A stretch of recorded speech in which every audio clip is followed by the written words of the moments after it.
লোকসভা নির্বাচনের ৭ দফার ভোট গ্রহণ পর্ব ইতিমধ্যেই শেষ। এবার ফলাফলের পালা। রাত পোহালেই আগামীকাল প্রার্থীদের ভাগ্য নির্বাচিত হবে। জনতা জনার্দন কাদের পক্ষে রায় দিলেন তার দিকেই তাকিয়ে এই মুহূর্তে গোটা দেশ। বর্ধমান জেলা জুড়েও উৎসাহ বাড়ছে রাজনৈতিক দলের কর্মী সমর্থকদের মধ্যে। পিছিয়ে নেই মিষ্টান্ন প্রতিষ্ঠানও। আগামীকাল ফলাফল প্রকাশের আগেই বর্ধমানের বাজারে এলো বিশেষ ধরনের মিষ্টি। রাজনৈতিক দলের প্রতীক চিহ্ন সম্বলিত এই মিষ্টিকে ঘিরে ক্রমশ উৎসাহ বাড়ছে। বিজেপি এবং তৃণমূলের প্রতীক চিহ্ন রয়েছে এই মিষ্টিতে। বিশেষ ধরনের সন্দেশ তৈরি করা হয়েছে, আর এই সন্দেশ তৈরি হতেই স্বাভাবিকভাবেই উৎসাহ বাড়ছে রাজনৈতিক দলের কর্মী সমর্থকদের মধ্যে। আগামীকাল ফলাফল প্রকাশের আগেই ক্রমশ মিষ্টির চাহিদা বাড়ছে। একদিকে রয়েছে তৃণমূলের প্রতীক চিহ্ন আঁকা সন্দেশ, অন্যদিকে রয়েছে বিজেপির প্রতীক চিহ্নের বিশেষ প্রকৃতির সন্দেশ। এছাড়াও রয়েছে খেলা হবে লেখা সন্দেশে। উৎসাহ উদ্দীপনা ক্রমশ বাড়ছে, রাজনৈতিক দলের উত্তাপ ক্রমশ বাড়ছে। অপ্রীতিকর ঘটনা এড়াতে সতর্ক রয়েছে প্রশাসন। আগামীকাল ফলাফল প্রকাশের আগে বর্ধমান শহর জুড়ে নিরাপত্তা ব্যবস্থা অত্যন্ত জোরদার করা হচ্ছে।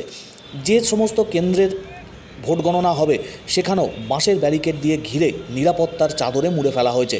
রাজনৈতিক মহলে যেমন চর্চা বাড়ছে, সাধারণ মানুষজনের মধ্যেও কৌতূহল বাড়ছে। আগামীকাল ফলাফল প্রকাশের আগেই বর্ধমান শহরের একটি মিষ্টি প্রতিষ্ঠান বিশেষ এই মিষ্টি বাজারে এনেছে, আর মিষ্টি বাজারে আসতেই উৎসাহ বাড়ছে ক্রমশ। বিভিন্ন উৎসব অনুষ্ঠানের প্রাক্কালে বিশেষ ধরনের মিষ্টিকে ঘিরে যেমন উৎসাহ বাড়ে, আগামীকাল গণতন্ত্রের সর্ববৃহৎ উৎসবের ফলাফল প্রকাশের হবে, তার প্রাক্কালে এই ধরনের মিষ্টিকে ঘিরে বাড়তি উৎসাহ উদ্দীপনা। আমার একটু হবি হচ্ছে যে কোনো ওকেশন বা ভোট উপলক্ষ বা কোনো জামাই ষষ্ঠী বা বড়দিন চলবে, মানে এই বড়দিনের উপলক্ষে এইসব করে একটা আমার উপলক্ষ হচ্ছে যে ওই সময় তখন নতুন কিছু মিষ্টি বার করা। তো ভোট উপলক্ষে যেটা আমি করেছি, তৃণমূলের আপনার ঘাস সন্দেশ মানে জোড়া ফুল সন্দেশ করেছি, বিজেপির পদ্ম করেছি, আর খেলা হবে এই চলটা ছিল, এখন কমে গেছে, কিন্তু তাহলেও খেলা হবে এই সন্দেশটা, এটাও রেখেছি আমি। তো এই দুরকমই করেছি, যেটা যেহেতু এখন এবারে ভোটে সবচেয়ে বেশি প্রভাব যেটা হচ্ছে এক বিজেপি নয় তৃণমূল, এটা প্রায় বোঝা যাচ্ছে না এখন কে আসবে, এ পক্ষ না ও পক্ষ, ওই জন্য এদের দুপক্ষকেই রেখেই আমি এই কাজটা করেছি। এগুলো দুধ ছানা থেকে তৈরি করা হচ্ছে, এগুলো এবার বিভিন্ন রকম কালারে করা হচ্ছে। তৃণমূল বিজেপি এগুলো সবই করা হচ্ছে। কী কী মিষ্টি করা হয়েছে? সন্দেশ করা হয়েছে, রসগোল্লা করা হয়েছে, বিজেপি প্লাস তৃণমূল দুটোই করা হয়েছে। সন্দেশও করা হয়েছে দু রকমই।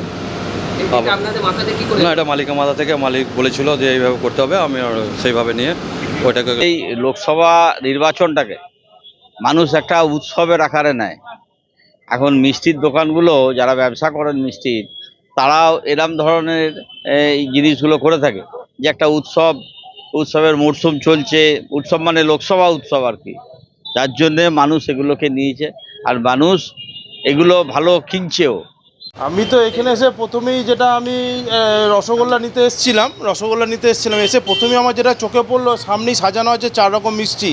একটা দেখছি খেলা হবে, একটা দেখছি জোড়া পদ্ম ফুল, আবার পদ্ম ফুলের সন্দেশ, আবার জোড়া ফুলের সন্দেশ, যেটা সবচেয়ে নতুনত্ব লাগলো আমার, যেটা অন্যান্য মিষ্টি দোকানে আমরা সবসময় দেখতে পাই না। এই সামনে ধরুন এই যে ভোট গেল হয়তো, তা এটাও ধরুন আমাদের একটা তো উৎসবের মতো, আমাদের 12 মাসে 13 পার্বণ বাঙালিদের, ভোটটাও একটা আমরা বাঙালিরা উৎসবের মতো পালন করি। এত লোক আমরা সবাই লাইন দিয়ে ভোট দিয়েছি, যা হোক যেটাই রেজাল্ট হবে যার পক্ষেই হোক, তা সেই উপলক্ষে দেখেছি এনারা এই মিষ্টিগুলো বানিয়েছেন। দেখেছি একটা দুটো টুকটাক আস্তে আস্তে বিক্রিও শুরু হয়েছে, এবার হয়তো কালকে এই বিক্রিটা আরও বাড়বে। তাছাড়া